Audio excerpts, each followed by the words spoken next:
বাংলাদেশ জাতীয় ক্রিকেট দলের সাবেক অধিনায়ক হাবিবুল বাশার সহ আরো অনেকেই। দেশের বাজারে নতুন ফ্ল্যাগশিপ স্মার্টফোন ভিভো V60 এনেছে ভিভো। এতে রয়েছে 50 মেগাপিক্সেল জাইস সুপার টেলিফটো ক্যামেরা। জাইসের সঙ্গে যৌথভাবে তৈরি স্মার্টফোন দূরের ছবি ও ওয়েডিং পোর্ট্রেট অভিজ্ঞতাকে আরো উন্নত করবে বলে দাবি প্রতিষ্ঠানটির। স্মার্টফোনটিতে আরো রয়েছে টেলিফটো ওয়েডিং পোর্ট্রেটে 85 মিলিমিটার এবং 100 millimetre close up focal length. Selfie তোলার জন্য থাকছে 50 megapixel Zeiss group selfie camera ও film mode.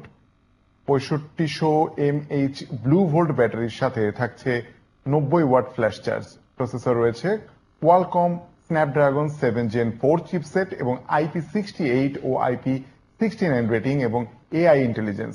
Flagship quad curved স্ক্রিনের ভিভো V60 এসেছে বেরি পার্পল, মিস্ট গ্রে এবং ডেজার্ট গোল্ড এই তিনটি রঙে।